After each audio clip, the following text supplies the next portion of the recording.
Assalamualaikum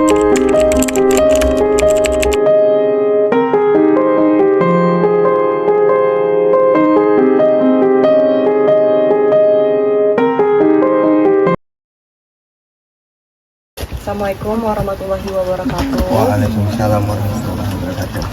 Perkenalkan, saya Nazma Mulia Nafisa. Saya ketua kelompok dari kelompok 3 di mata kuliah Indonesia Ekonomi di Universitas Pakuan, Fakultas Ekonomi Bisnis. Nah, tujuan kita tuh pertama untuk diwawancara terkait pertanian dan perkebunan, dan juga kita akan menjelaskan inovasi yang akan kita buat dari hasil perkebunan Bapak nanti.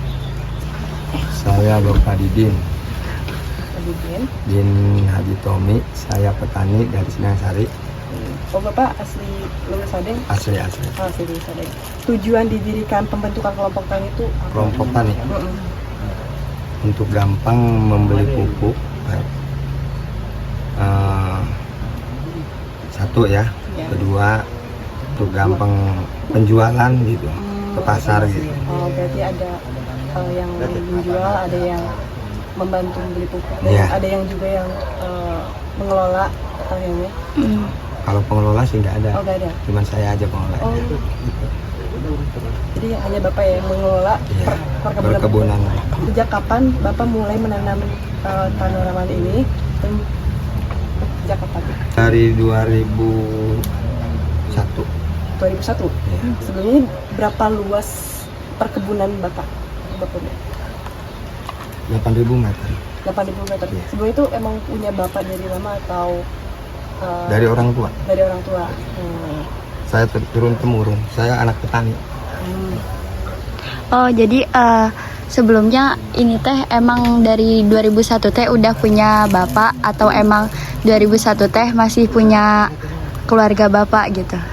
Dari 2001 saya mengelola punya keluarga. Apa saja jenis tanaman yang Bapak budidayakan di perkebunan Bapak sekarang?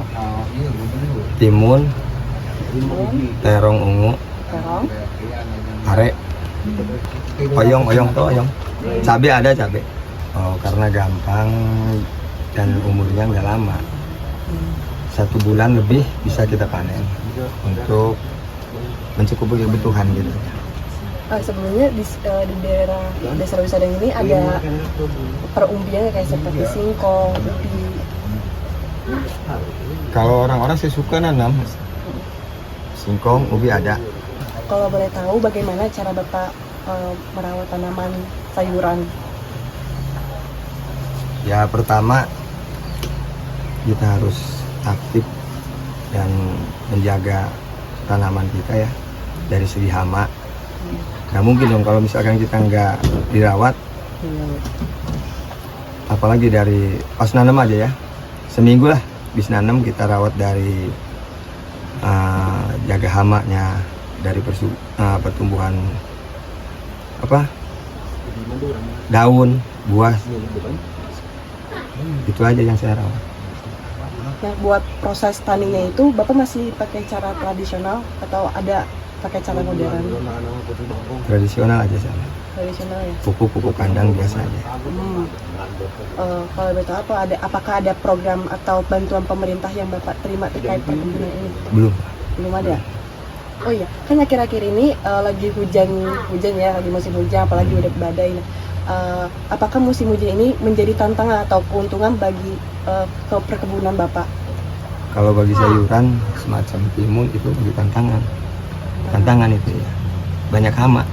Oh, jadi kalau di musim hujan hama tuh bertambah. Biasanya 3 hari sekali, hampir 2 hari sekali sekarang dalam penyemprotan. Berarti khusus di timun dong, kalau buat di sayuran lain Sama. Kalau musim hujan.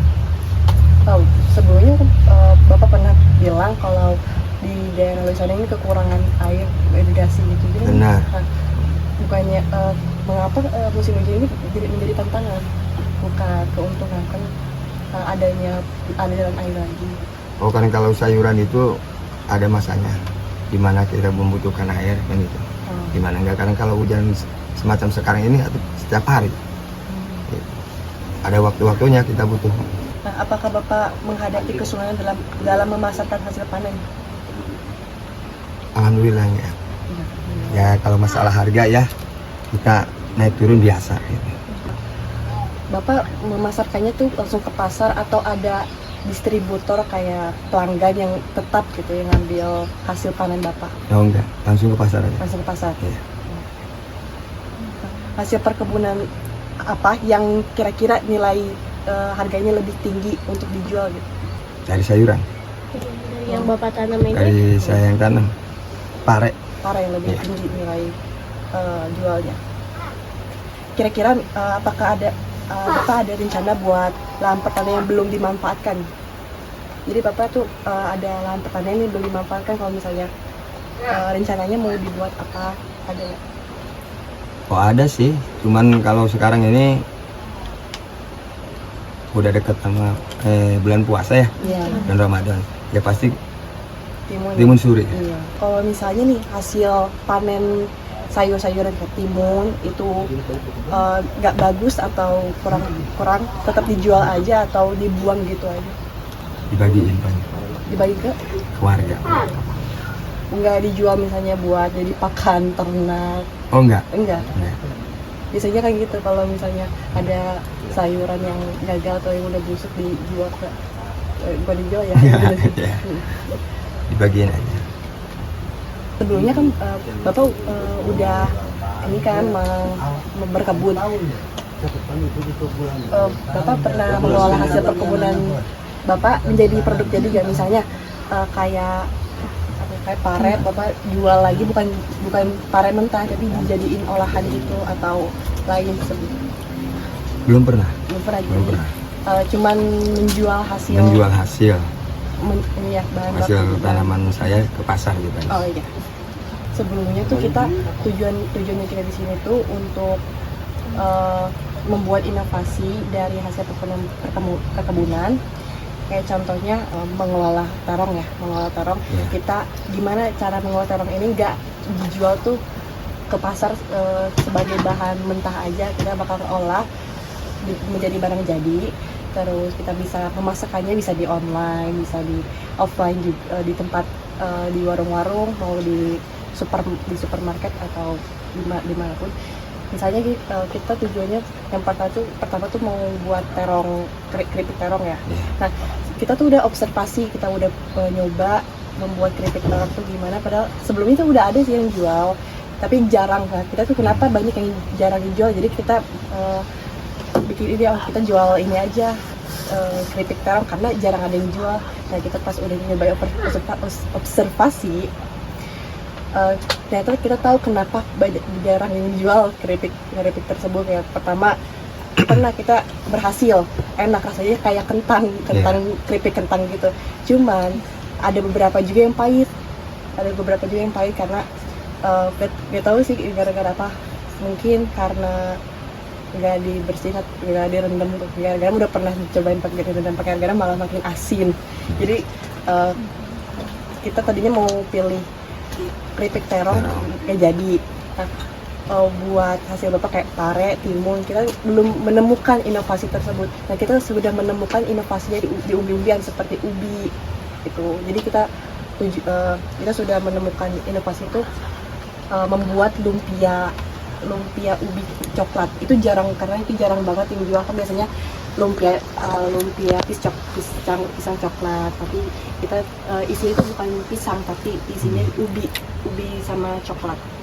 Terus kalau hari ini lihatnya kita mau membeli ubinya di Desa Lewisadeng. Yang kita beli berapa kilo, 2 kilo, 3 kilo. Hari ini kita produksi, kita juga bakal produksi banyak, terus kita bakal bagiin keluarga juga, dan kita bakal edukasi gitu keluarga kalau misalnya di perkebunan di Lewisadeng ini nggak selalu dijual, diambil dari tanah terus dijual gitu aja, nggak, kita bisa diolah lagi, bisa jadi nilai jual yang lebih tinggi dari harga bahan baku kan. Kalau bahan baku kan biasanya lebih murah ya. Nah, pertanyaan terakhir, apakah ada hal yang disampaikan terkait perkebunan Bapak ini? Kalau sayuran sih saya sudah cukup lah, alhamdulillah pemasaran gitu ya. Kalau misalnya timun tuh panennya berapa hari? Timun 32 hari, pare pare 45 hari. 45 hari. Untuk terong Kalau terong 80 ya? 80 80 hari. Terus oyong? Oyong ya? sama, Tiga sama 80 hari. 45. 45 hari. Iya. Kalau umbi-umbian itu berapa hari? Lebih dari Semacam apa umbinya? ubi singkong. Ubi galar. Bui bolen. 4 bulan itu. Ya. 4 bulan. Tapi buat pengelolaannya lebih mudah. Lebih mudah itu. Kalau misalnya buat Lebih nilai, mudah, lebih ringan dari modalnya juga. kalau buat nilai jualnya kepake Nah itu nggak sesuai dari penjualan, murah. lebih murah ya? Iya, umbinya kan macam-macam. Ada cilembu, yang ungu itu ya, kayak seragamnya. Umbi-umbian harus bertahap. Kalau misalkan mau nanam umbi-umbian harus bertahap. Oh, lebih murah. Iya. Jadi supaya kita manjang itu. Kalau kentang juga sama. Kentang kan ada rupa, ada kentang kumbili yang kecil. Iya. Iya. Kalau yang gede-gede di sini nggak ada yang nanam. Ya. Yang kecil ada. Yang kecil ada banyak sih nggak ada. Nanam ubi nggak banyak. Pokoknya nggak perlu luas-luas atau berapa? Kalau justru sebaliknya, kalau umbi-umbian gitu, kalau misalkan karena harganya di bawah pasaran gitu ya, harus luas dan waktunya juga lama. Semacam tanah yang jauh rumah atau nggak dipakai itu baru tanaman umbi-umbian. Biasanya orang kampung, tapi tergantung pengelolaan petani yang kebiasaan gitu ya. Pertanyaannya cukup sekian aja dulu Pak. Terima kasih banyak buat waktunya.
Enak teh makanannya.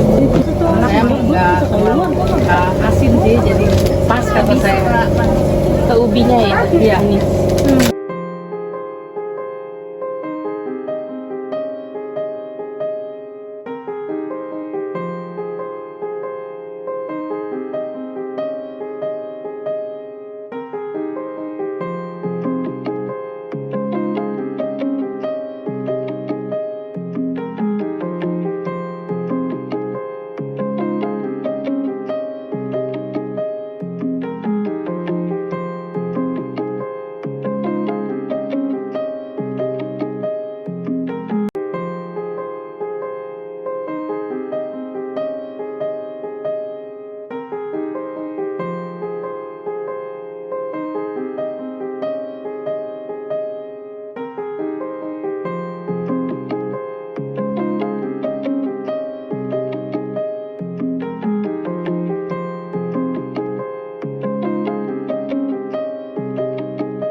tunjukin, produk sudah jadi dan siap saji.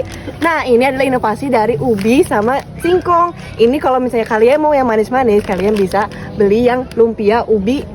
Dan ini kalau yang mau yang asin-asin, kalian bisa beli yang singkong, bisa langsung disantap. Nah, kalau ini versi frozen foodnya, kalau kalian mau makannya anget-anget, terus crunchy, ini ada cassava stick dan juga ada sweet potato dumpling atau lumpia ubi. Ini ada dua variannya, ada keju dan juga coklat.